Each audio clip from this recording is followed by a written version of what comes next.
Message de la France, non. Pourquoi tu nous fais ça, Greg? On souffre pas assez en ce moment?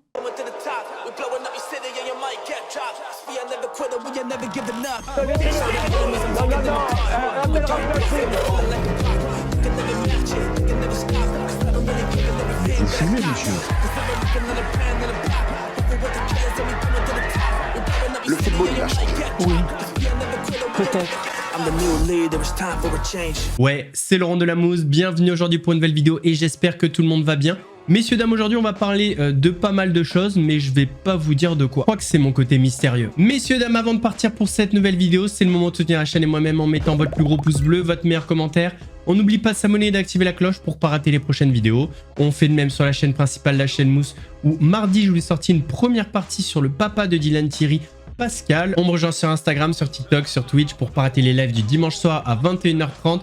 On va chercher à boire, manger, on se met à l'aise et moi je m'occupe du reste. Si vous avez passé une mauvaise journée, il y a pire que vous. Le PDG de la société Astronomer participait au concert de Coldplay. Lorsqu'il est apparu sur les écrans pendant le concert, le problème c'est qu'il n'était pas seul et que la personne avec qui il était, c'était pas sa femme. Oh, look at these two.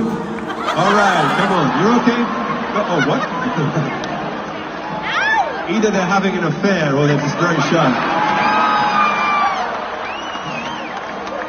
I'm not quite sure. Oupsie la boulette. Il y a quelques jours, Vincent Lagaffe a répondu à une polémique concernant une de ses chansons, la fameuse chanson Zoubida. En effet, aujourd'hui, certains jugent que la chanson est raciste. Sur le plateau de RTL, Vincent Lagaffe a répondu et a mis les choses au clair. Certains vous accusent Alors, de là, racisme avec cette chanson. Je vais prendre Comment mes vous mots. le vivez, vous qui êtes aux antipodes de ces idées-là? Je vais prendre mes mots à moi. On a 3-4 trous du cul qui avaient besoin de faire parler d'eux et qui n'ont rien de trouvé mieux que de se dire « Ah, dans la chanson, il dit que Mokhtar a volé le scooter, donc les Arabes sont des voleurs. » Eh ben, il n'y a pas un Maghrébin au monde à qui je pose la question « Est-ce que tu trouves que la chanson, la Zoubida, est raciste ?» Il te regarde avec des yeux en disant « Raciste de quoi ?» Les seules personnes qui ont dit que ma chanson était raciste, c'est des bons petits blancs. Des bons petits blancs qui n'ont jamais rien glandé de leur vie et qui se sont dit, tiens, on va pouvoir faire parler de nous. Et il y en avait un qui s'était mis en tête, c'était celui qui avait créé Touche pas à mon pote. Lui, il rentrait dans la politique, il fallait qu'il fasse parler de lui. Encore une fois, merci à Harlem Désir d'avoir fait tout ce sympathiquesse, parce que ça m'a permis de m'acheter une maison dans le sud de la France. En vrai, je vois ce qu'il veut dire, mais pourquoi tu prends l'accent rebeu quand tu dis raciste de quoi? Tomorrowland, le célèbre festival électro, se trouve dans une situation compliquée. En effet, un terrible incendie a complètement détruit la scène principale alors que le festival démarre dans 2 jours.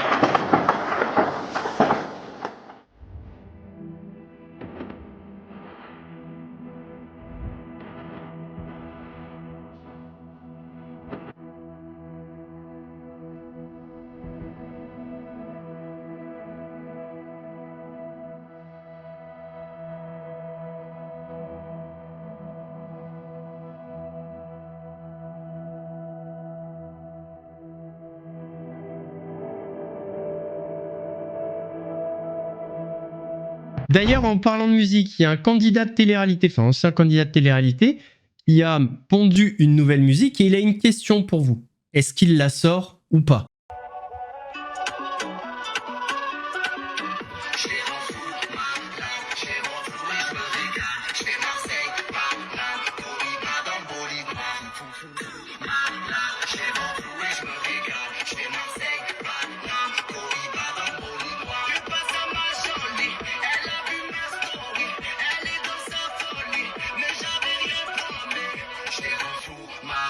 J'ai vent flou et je me régale. Je fais Marseille, malade, Corriba dans le Bolivar.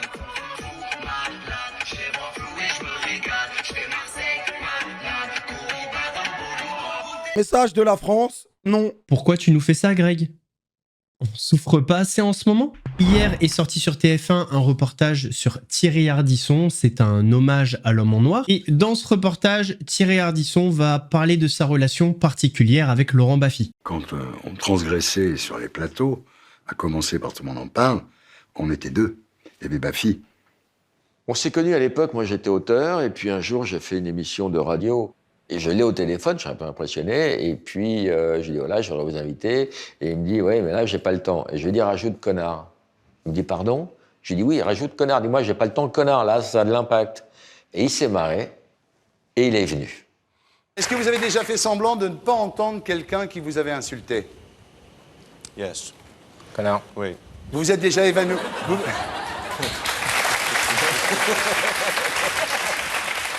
On s'est vachement bien trouvés, en fait. Il y a eu une alchimie. C'est comme les gosses à l'école. Moi, j'ai toujours eu à l'école des gosses qui m'ont poussé à faire des conneries. Mais moi, je demandais pas mieux. Baffy, c'est un jeu entre nous.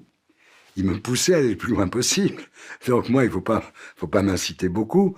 Donc c'était à celui qui dirait la plus grosse connerie. Messieurs, dames, rentrons dans les sujets qui fâchent. Hier, on a parlé de la possible suppression de 2 jours fériés. Eh bien, c'est pas fini. Le gouvernement envisage de faire une croix sur la 5e semaine de vacances contre rémunération. Il y a les travailleurs très catégoriques, comme Sybille. Non, je le ferai pas parce que je sais que j'y tiens à ces 5 semaines et que je préfère partir en vacances qu'avoir cet argent. Ceux qui n'imaginent pas se contenter de 4 semaines de vacances, à l'image de Julie. Quand on prend 2-3 semaines l'été, du coup, ça nous laisse pas beaucoup, ça nous laisse 1 semaine après, du coup, pour les vacances de Noël. Et les employés plutôt partants. Corentin, par exemple, ne pose pas beaucoup de congés au risque de les perdre. Il y aurait 4-5 CP, ou peut-être, oui, j'aurais plutôt que de les poser, j'aurais peut-être préféré me les faire payer. En tout cas, j'aurais réfléchi si j'avais le choix. Avis partagé par Maxime à la tête de sa petite entreprise de carrelage. Pour ce patron, plus de flexibilité serait bienvenue. C'est toujours bon à prendre. Au lieu de fermer complètement la boîte, on pourrait avoir des semaines bossées ou qu'il y ait moins de semaines de fermeture. Revenir sur cette 5e semaine de congé, un sacrilège pour les syndicats. Il y a une symbolique extrêmement violente et très patronale. Les congés, ça sert aussi à se reposer, à reconstituer sa force de travail, à permettre de souffler. C'est toutes ces valeurs-là qui ne sont pas que des valeurs financières. Pour le gouvernement, c'est surtout la possibilité d'un complément de revenus, sachant que 4 salariés sur 10 font déjà des heures supplémentaires. Après, il faut juste savoir un truc, messieurs, dames, les séances des députés s'arrêtent en général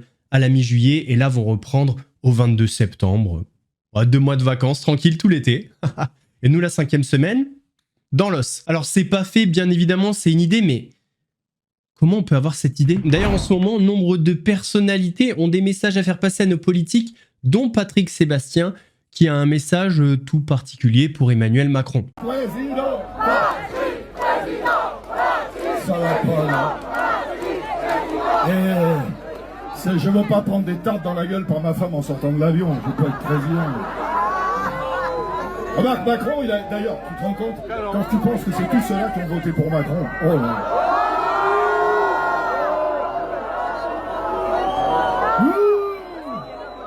Ah ouais, autrement. Non, il a un avantage, c'est que quand il a connu Brigitte, il avait 16 ans, il lui a promis qu'il se marierait avec elle. Il s'est marié, il a tenu sa promesse. Un politique qui tient ses promesses, bon, à part monsieur le maire, Dominique, ça n'existe pas, un politique. J'ai fait une chanson là-dessus. Mais si vous la connaissez, vas-y, revoir. Balancez-vous comme ça. Yeah. Il faut rien qu'à nous faire des promesses qui ne tiennent jamais. La seule chose qui les intéresse, c'est passer à la télé. Tout proposer, tout maquiller. Ils viennent parler au journal. Pendant que monte du fond du café, le son de la chorale. Et on se lâche. Ah, si tu pouvais fermer, ça nous fait les vacances. Ah, si tu pouvais fermer, ça fait du bien. Le TikToker et influenceur Ethan Berebi, qui est suivi par plus de 2 millions d'abonnés, a été mis en examen pour viol. Alors on n'en a jamais parlé sur la chaîne Mousse, mais à mon avis ça va pas tarder. Le TikToker Ethan Berebi est mis en examen pour viol. Le vidéaste de 23 ans, suivi par 2,5 millions d'abonnés, est accusé de viol par une femme de 18 ans au cours d'une soirée dans une boîte de nuit des Yvelines le 12 juillet selon l'AFP, qui confirme une information du Parisien. Selon une source policière, les pompiers sont intervenus dans la discothèque aux alentours de 4h30. La jeune femme explique que plus tôt dans la soirée, elle a raccompagné Ethan Berebi dans un véhicule garé sur le parking. Toujours selon cette source, c'est une fois dans la voiture que le viol aurait eu lieu. Ethan Berebi s'est fait connaître sur les réseaux sociaux grâce à ses vidéos d'improvisation dans la rue, et notamment grâce à celle-ci où il demande 50 centimes à des inconnus. Et moi, vous n'avez pas 50 centimes par hasard? Juste 50 centimes par hasard.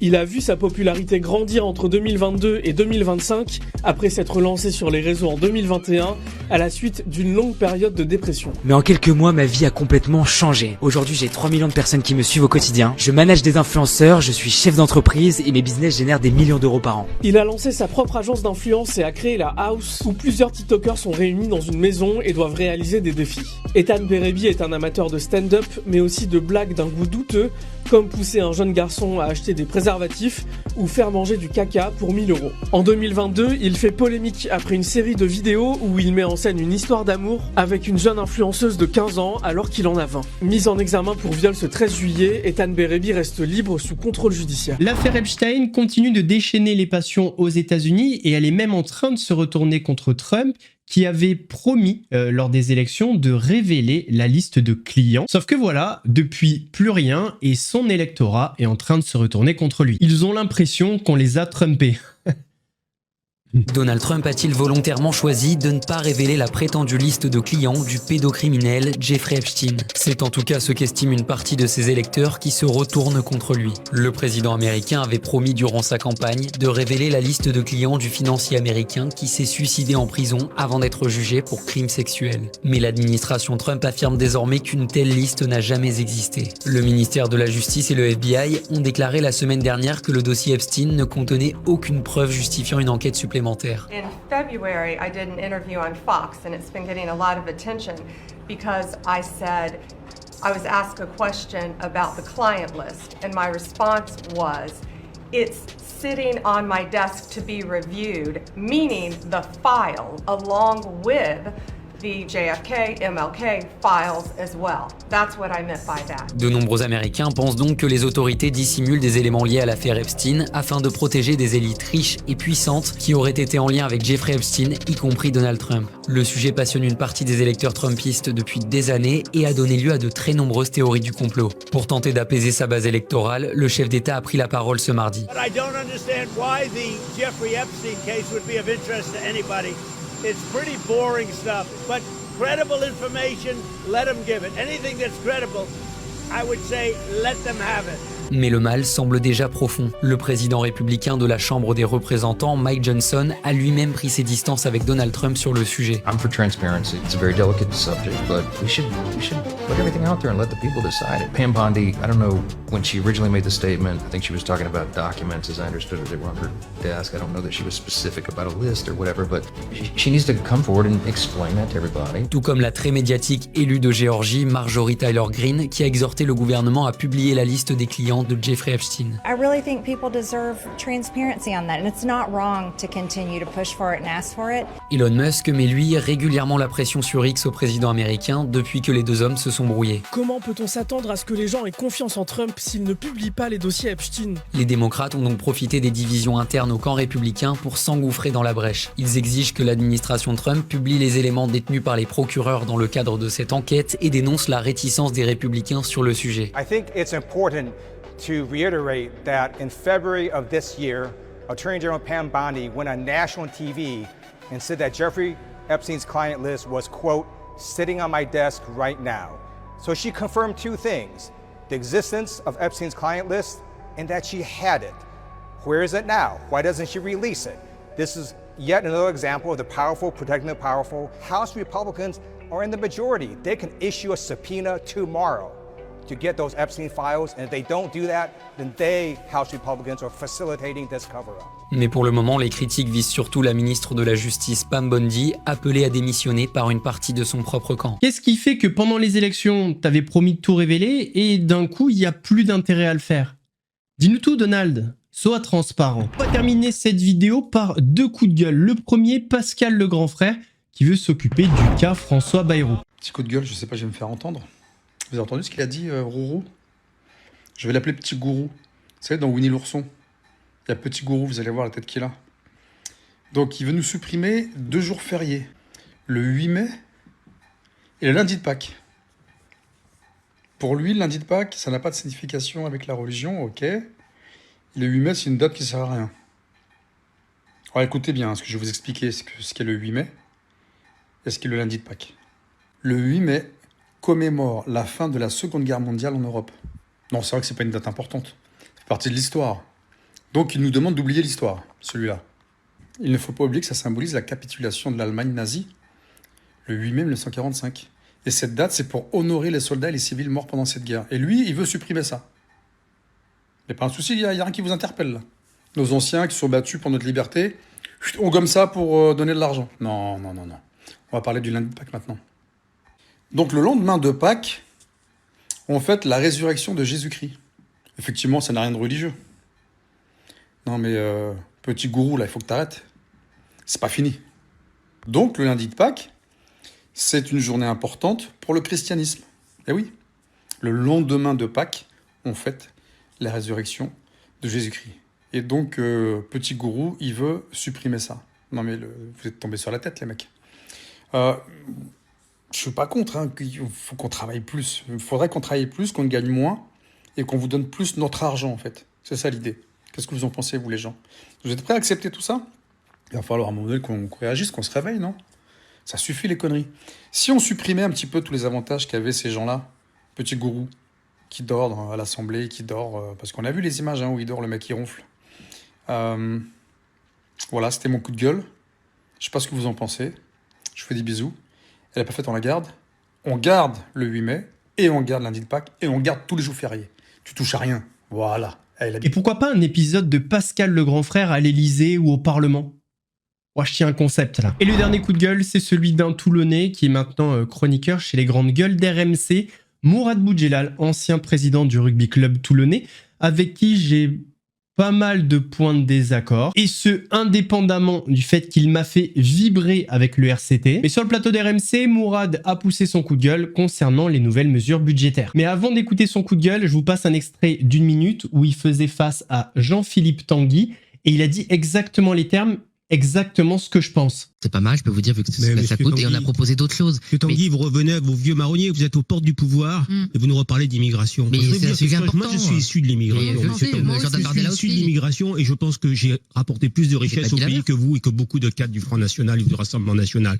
Donc, je suis pas un bon exemple pour vous. Je suis pas un bon fonds de commerce. Maintenant, vous voulez prendre le pouvoir dans ce pays. Et vous avez ostracisé les Français entre eux depuis des années, pas vous particulièrement, mais l'entité morale que vous représentez. Et je voudrais vous dire comment il va falloir les réconcilier. Ça suffit par rapport à une jeunesse, par rapport à une immigration qui s'est intégrée dans ce pays depuis 10, 20, 30 ans, 40 ans. Combien de temps il faudra qu'elle devienne française dans l'esprit du Rassemblement National? Parce qu'il y a une minorité de gens qui nous emmerdent et qui nous font chier, et je peux être d'accord avec vous, non pas à cause de leur origine, mais à cause de leur statut social. Et à un moment donné, vous vous rendez compte de la peur que vous pouvez faire, à vouloir jouer avec ces peurs chez les Français qui pensent qu'effectivement le problème, ça peut être une origine ou un statut, la peur que vous créez, et à quel point ça sera difficile de diriger un pays où il faut rassembler, il faut réconcilier, alors que vous avez passé votre temps à séparer et à opposer les gens et les Français. Surtout, vous avez vu... Des fois, je me dis, mais attends, j'habite dans la même ville, si j'ai envoyé un message à Mourad pour l'interviewer et partager aussi nos points de désaccord. Peut-être qu'un jour je vais le faire. Bon, place au moment où Mourad pousse son coup de gueule par rapport aux mesures budgétaires.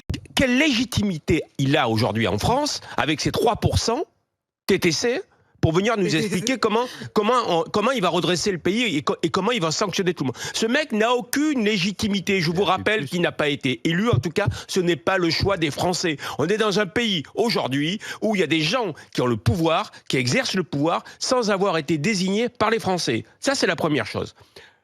La seconde chose, c'est que il nous a fait une démonstration de l'incapacité, de la nullité de nos dirigeants. Au lieu de miser sur la croissance, au lieu de, plutôt qu'augmenter les impôts, il faut les annuler, il faut les réduire, il faut donner du pouvoir d'achat aux Français. Il faut faire totalement l'inverse de ce qu'ils disent. Totalement l'inverse. Il faut donner du pouvoir d'achat aux Français parce que les Français sont brillants. Ils vont consommer. On va relancer l'emploi. Plutôt que faire cette cure d'austérité stupide où on va s'attaquer à des retraités. Quand tu es retraité, tu es en 3e partie de vie ou en 4e. Laisse-les profiter un peu de la vie. Ne les sanctionne pas. Laisse-les profiter de leur 3e partie de vie. Ils ont cotisé toute leur vie. Pourquoi tu t'attaques à ces gens-là?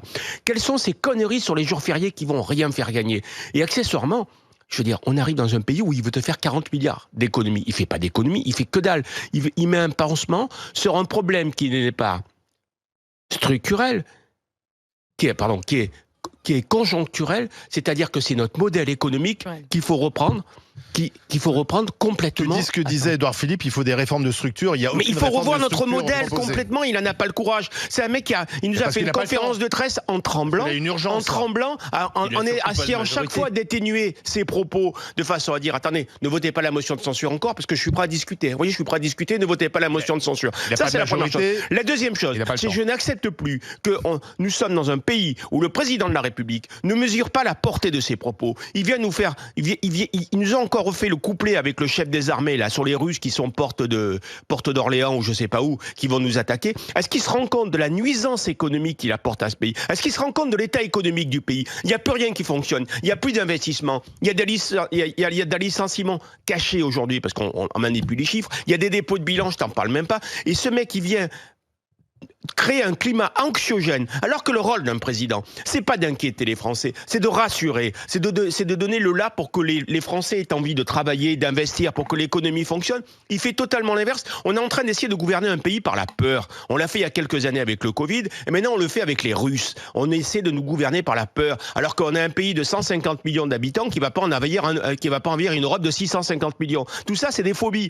On est à la limite de la psychiatrie, mais malheureusement, c'est pas de la psychiatrie, c'est de la stratégie. C'est de la stratégie pour faire peur aux Français et pour imposer des règles. Et dernière chose que je voudrais dire, il faut arrêter de parler de la dette comme si c'était normal.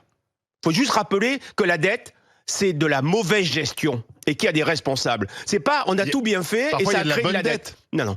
La dette, c'est de la mauvaise gestion. La dette, c'est de la mauvaise gestion, c'est de l'argent public qui a été dépensé et c'est de la mauvaise dette et je vais te dire pourquoi. Ça serait de la bonne dette si les services publics fonctionnaient, si les urgences fonctionnaient, si la police fonctionnait, si la justice fonctionnait, ça serait de la bonne dette, ça me poserait pas de problème.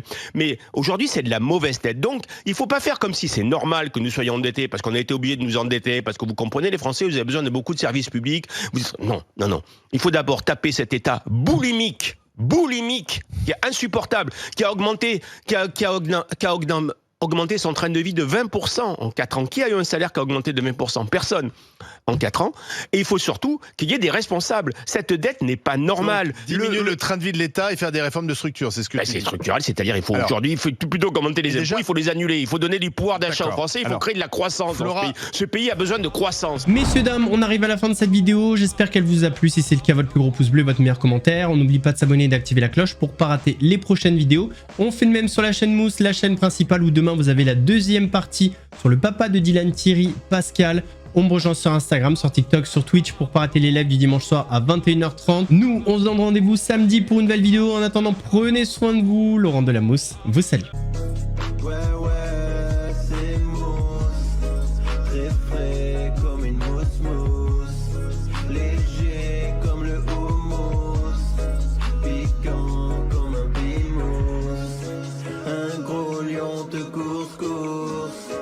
Tu cries, t'as la fausse.